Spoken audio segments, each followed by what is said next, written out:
8시 40분 지났습니다. TK에서 바라보는 정치, TK가 바라는 정치, 대구 경북의 다양한 목소리를 펼치는 TK 광장의 결투입니다. 정치와 지역 현안을 정조준하는 두 분입니다. 빈틈없는 타격감을 갖춘 정혜용 국민의힘 당대표 특별보좌역 안녕하십니까? 네, 안녕하십니까. 오늘 광복절을 맞아서 대한민국에 오늘 있게 해주신 애국지사분들께 진심으로 감사를 드립니다. 네, 반갑습니다. 반갑습니다. 날렵하게 야심을 깨우는 강력한 화력을 장착한 민주당 대구시당 강민구 위원장 나오셨습니다. 네, 대한독립 만세. 네. 대구 민주당의 발전은 대구 발전으로 이어집니다. 강민구입니다. 반갑습니다. 예. 오늘 두 분 다 이제 광복절을 또 이렇게 기념해 주셨는데, 자, 오늘 광복절을 맞아서 윤석열 정부의 세 번째 특별 사면이 단행됐습니다. 대통령의 고유 권한인 사면 메시지가 충분히 국민들에게 전달됐다고 보시나요? 뭐 이번 사면의 이제 주요 주제를 보면은 이제 서민 경제가 이 어려운 시점에서 경제 위기 극복에 동참하도록 이제 재계 요청을 좀 수용한 것이고요. 네. 또 하나는 여러 경제 사회적 갈등을 극복할 수 있는 사회 통합을 이루기 위해서 2천여 명을 이제 사면을 한 걸로 이렇게 나왔는데, 아마 많은 분야에서 이제 각계에서 요구들이 있었던 걸로 알고 그걸 충분히 고려해서 대통령의 이 권한을 행사한 것으로 생각됩니다. 네. 강 위원장께서는 어떻게 보세요? 예, 이번에 정부에서는 특사의 방점이 경제 살리기다. 그렇죠. 그래서 여러 기업인들 대거 사면 복권했는데요. 정말 우리 경제가 지금 심각한 건 사실이거든요. 네. 지금 근데 우리나라가 경제 규모가 2021년에 세계 10위에서 작년에 13위로 하락을 했고 올해는 더 추락할 것 같은데 또 경제 성장률 추이도 IMF에서는 1.7% 우리나라입니다. 1.7%에서 1.4%로 낮아지고 있다고 추정하고 있고 OECD에서도 1.6에서 1.5로 낮아진다 이렇게 하고 있어요. 네. 그런데 세계 경제 성장률은 3%로 상향 조정했다는 겁니다. 그 말은 우리나라만 뒷걸음질 치고 있다 이런 이야기인데 심각합니다. 특히 자영업자 국민들은 피부로 느끼는데 정말 이 경제에 더 줄여 주실 것을 부탁드립니다. 예. 하나 더 붙여야 되는데 정치인 사면을 했는데 김태우 전 서울 강서구청장을 사면했는데 이분은요 사실 문정부 검찰 수사관으로 있으면서 비밀 유출 혐의로 5건을 했는데 4건이 유죄가 인정돼서 징역 1년에 집행유예 2년을 받고 구청장직 상실을 했는지가 5월달 3개월 전인데 이걸 사면 복권했어요. 예. 이거는 정말 사법부 권위를 농락하는 거다 이렇게 생각합니다. 안타깝습니다. 어떻게 보시나요? 그러세요. 예. 정보자역께서는 그 부분에 대해서는 지금 논란은 좀 있는 걸로 알고 있습니다. 특히 이제 내년에 보궐선거를 앞두고 이게 어떤 영향을 미칠지에 대해서 그런데 이 부분은 김태우 당시에 청와대 이제 비서관이 이 검찰 비리 의혹을 폭로를 했는데 대해서 네. 아마 민주당에서는 당연히 또 반발을 하지 않을까 싶습니다만 예. 이거 고유 권한이니까 저는 그 정도로 보겠습니다. 자, 특별 사면 얘기는 여기까지 하고 지역 얘기로 넘어가겠습니다. 권영진 전 대구시장이 내년 총선 출마설이 나오고 있습니다. 대구가 아닌 안동으로 확실히 가닥을 잡은 걸까요? 정보자역 얘기를 좀 해주십시오. 어제 지역 신문에서 이제 그게 나왔는데 저하고는 자주 소통을 하고 있습니다만은 아직은 구체적으로는 말씀은 안 하세요. 이게 이제 대구 광역시장을 지내신 분이기 때문에 네. 본인의 거취를 함부로 본인 스스로 함부로 결정을 할 수도 없는 거고, 다만 이제 안동 지역에서 현역 국회의원에 대한 좀 반감, 그리고 이제 권 시장이 마지막으로 고향으로 돌아와서 좀 해달라는 그런 요청이 많이 있었던 거는 사실로 알고 있습니다. 네. 그런 부분에서 여러 숙고가 이루어질 거로 생각합니다. 아직까지 공식적인 입장을 밝힌 것은 아니다. 네네. 네, 민주당에서는 어떻게 보고 계세요? 권 시장님이 제가 그 당시에는 시장 잘 못하는 줄 알았는데 지금 홍준표 시장 보니까 당시 잘했어요. 내가 보니까 잘한 게 제법 있어요. 근데 하여튼 지금 사시는 건 제가 알기로는 수성구 을지역에 사시는데 대구 어디라도 나와도 당신께서는 된다 이래 말씀하시고, 최근 안동이라는데 네. 어디라도 나오셔서 본인의 역할을 잘 해주실 걸 바랍니다. 지금 현재 행안부 장관 정도 가시면 좋겠어요. 이상민 장관보다는 훨씬 잘할 것 같아요. 아, 강한 또 이렇게 의견을. 민주당에서 저렇게 도와주시니까 네. 이게 좋은 건지 나쁜 건지 모르겠어요. 그러니까 그러네요. 뭐 마음은 충분히 잘 알겠는데. 안동이냐 대구냐 아직 예, 직접적으로 밝힌 것은 없고 국민의힘은 내년 총선을 앞두고 3년 만에 이제 당무감사를 하겠다 이런 방침을 밝혔는데 TK는 국민의힘에 이제 그 텃밭이지 않습니까? 오히려 평가가 혹독할 것이다 이런 관측도 나오고 있습니다.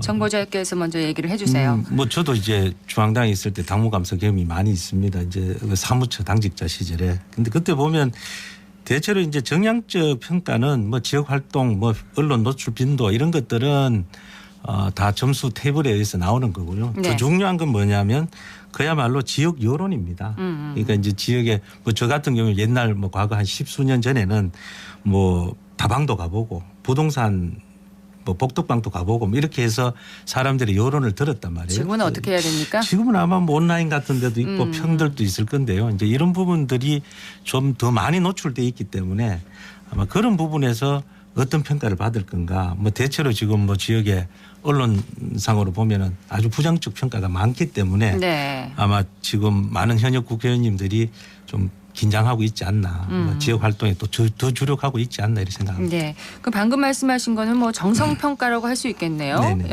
온라인으로 이제 여론의 그 민심을 살펴보는 것을 말씀하시는 건데 대구 민주당에서는 이 대구 국힘당 이 당무감사가 필요하다고 했는데 예. 맞습니다.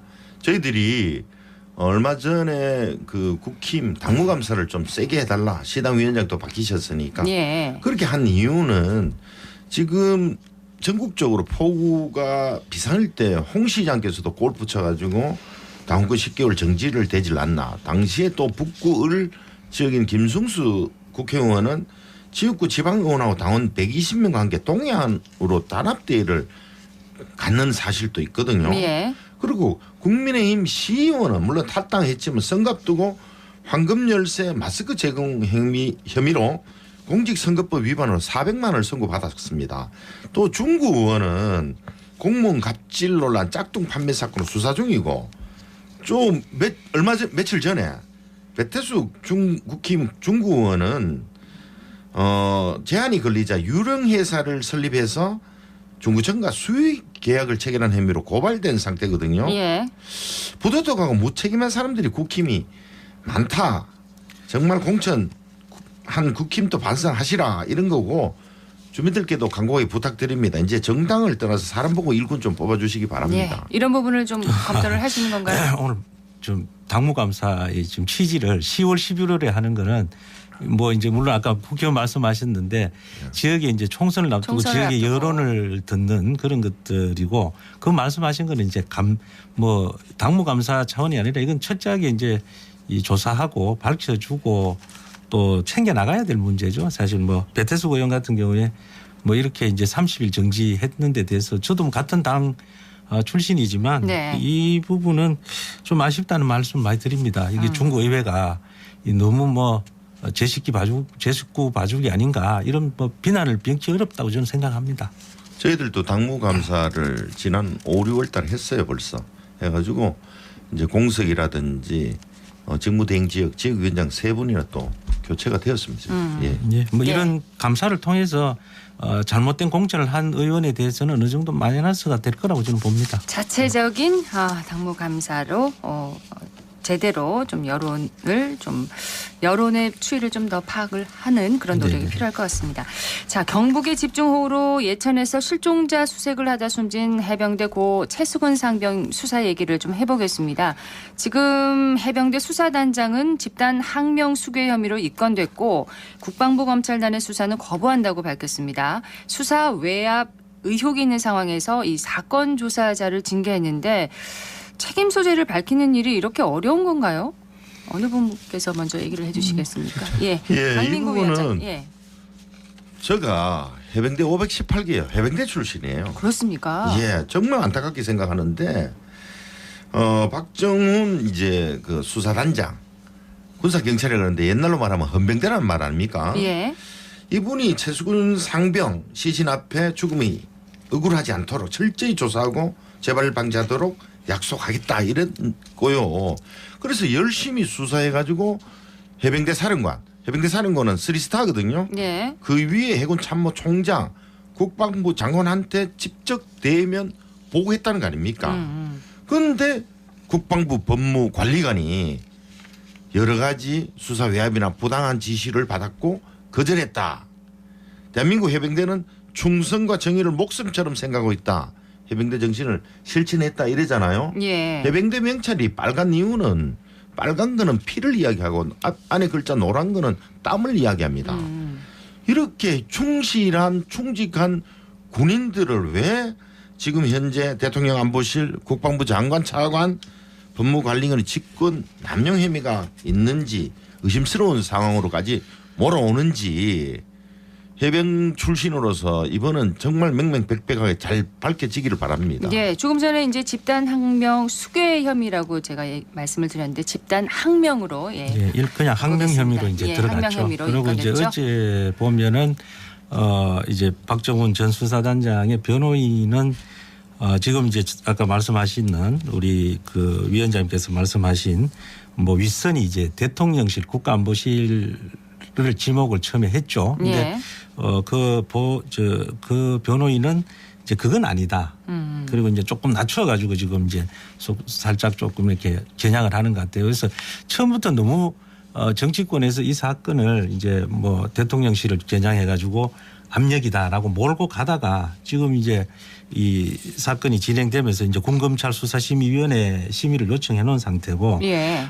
그리고 그 변호인조차도 이제 지금은 이제 국방부 윗선이라는 게 어디냐, 이제 윗선이 국방부 장관이냐 차관이냐 뭐 그 아래냐, 그러니까 이를 두고 이제 뭐 다툼을 하고 있는 것 같아요. 아마 하루 빨리 이게 검찰 수사심의위원회라는 게 있어서 이게 2021년도에 생겼어요. 예. 그래서 여기를 통해서 지휘권이라든가 이런 부분들을 소위 과름화를 좀 쳐줬으면 좋겠다 이런 생각을 합니다. 그러면 예. 최수근 해병대에서는 해병이라 그래요. 계급을 안 부르고 최수근 해병의 죽음을 헛되지 않게 하기 위해서도 그렇고 우리 박대령 수사단장의 명예 회복을 위해서라도 이거는 정말 잘 조사하고 밝혀져야 됩니다. 그리고 예. 해병대 지원 좀 많이 해주세요. 육군 아니라고 지원 안 하고 해군에서도 해병대 따로 있다고 지원 안 하고 이러거든요.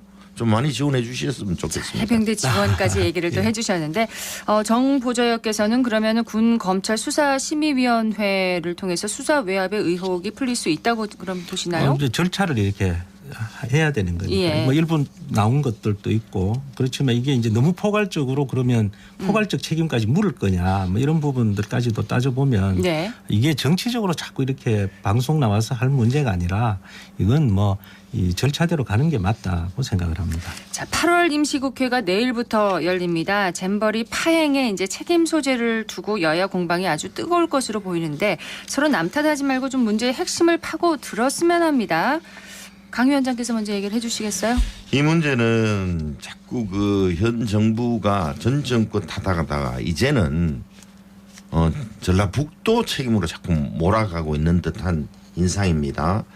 이 중에서 가장 핵심 하나만 찝으면 저 지난번에 와서도 화장실 문제 얘기했는데 화장실 문제가 지금 4만 5천 명 이상 참여했는 것에 대해서 2019년 미국에 가서도 화장실이 2,700칸 이상이 돼야 된다는데 실질적으로 이번에 화장실 354개밖에 설치를 안 했다는 이런 문제가 있거든요. 네. 자, 자꾸 그 전북 책임론까지 이야기를 하니까 새만금 스카우트 잼버리 지원 특별법에 봐도 잼버리 정부조직위원회의 위원장은 국무총리고 부위원장은 기재부 장관, 교육부 장관, 여성가족부 장관이라고 명시되어 있어요. 왜 자꾸 남 탓 돌리는지 모르겠다. 전 새누리당 대표는 이정현 국힘의 의원마저도 전북 책임론에 제기되는 것에 대해서 정신 나간 소리다. 그것이 당론이면 탈당하겠다. 이렇게까지 이야기했어요. 예. 뭐 그거야. 제 생각에는 이렇습니다. 자, 대한민국에 지금 전 세계적 대회 많이 유치하고 있어요. 뭐 대구도 뭐 세계 물포럼부터 시작해서 이미 뭐 유대회 뭐 세계 육상대회 다 했지만 똑같아요. 특별법 만들면 저런 정부의 이제 최고 책임자들이 이 대회 조직위원장 뭐 공동 뭐 집행위원장 하고 있습니다. 그런데 예. 실제로 그 행사가 이루어지는 곳 이게 뭐 그 우리 세계 청소년들 한 12일 정도 와서 야영하고 이렇게 하는 거예요. 근데 그걸 과연 그 야영에 집중을 했느냐, 야영을 하고 청소년들의 꿈을 만드는 데 집중을 했느냐, 아니면 새만금이라는 장소성을 부각하기 위해서 그 개발을 위해서 이걸 그냥 단순히 이용하고 말았느냐 예. 이런 부분에서 보면 어제 김관영 전북지사가 기자회견 할 때 뭐 마무리 제대로 못한 건 미안하지만 뭐 새만금 사업을 뭐 폄훼하는 거는 전북 도민의 자존심을 건드리는 것은 용납 안 하겠다. 예. 이건 자기 책임 안 지겠다는 거예요. 이건 정말 속아 웃을 일입니다. 말이 어쨌든 안 예, 되죠. 시간이 다 돼서 이게 아니 이제- 짧게 네네. 이거 자꾸 그 김기현 대표도 일당 독점해가 전북도가 문제 있다 하는데 대구 같은 경우 제가 지난주에 나와서도 그 이야기 했잖아요. 예예예. 어쨌든 예 서로 남탓하지 말고 문제의 핵심 맞습니다. 남긴 과제는 무엇인지 좀 고민하는 그런 시간이 됐으면 합니다. TK 광장의 결투 민주당 대구시당 강민구 위원장 정혜용 국민의힘 당대표 특별 보좌역이었습니다. 두 분 고맙습니다. 감사합니다. 감사합니다. 감사합니다.